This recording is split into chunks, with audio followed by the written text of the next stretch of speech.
You can't see it on the outside, but this old industrial neighborhood is an agricultural oasis. Inside this former laser tag arena, about 250 kinds of leafy greens are growing in huge quantities to be sold to local supermarkets and restaurants. This is AeroFarms, a massive indoor vertical farm in Newark, New Jersey. Our mission is to build farms in cities all over the world so people have access to fresh, great tasting, highly nutritious food. Crops are stacked more than 30 feet high inside this 30,000 square foot space. They're grown using aeroponic technology. Typically in indoor growing, the roots sit in water and one tries to oxygenate the water. Our key inventor realized that if we missed nutrition to the root structure, then the roots have a better oxygenation. AeroFarms says the root misting system allows them to use 95% less water than a regular field farm.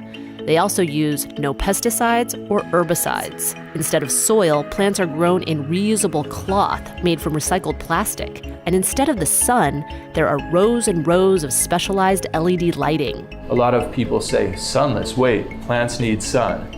In fact, the plants don't need yellow spectrum, so we're able to reduce our energy footprint by doing things like reducing certain types of spectrum.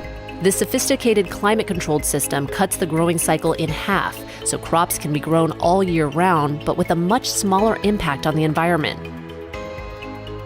There's all these stresses on our planet. 70% of our freshwater contamination comes from agriculture. About 70% of our freshwater usage goes to agriculture.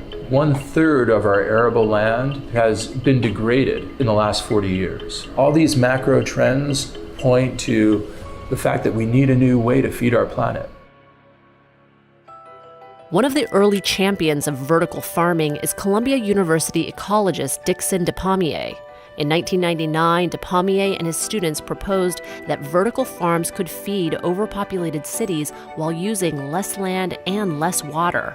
They would also cut greenhouse gases by eliminating the need to transport food over long distances. And the idea is finally taking root. Over the past few years, vertical farms have sprouted all over the world, including in Vancouver, Singapore, Panama, the UK, and around the US. Here in Newark, AeroFarms is building out another new farm in a former steel mill, one that's bigger than a football field. Once it's fully operational, it's expected to produce 2 million pounds of greens a year, all grown vertically.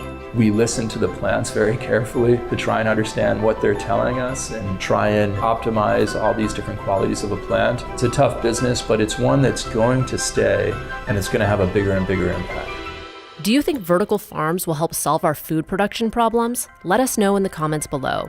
And check out this next episode to see how this major U.S. city is striving to become zero waste. When I started at Recology 23 years ago, the recycling rate was around 38%.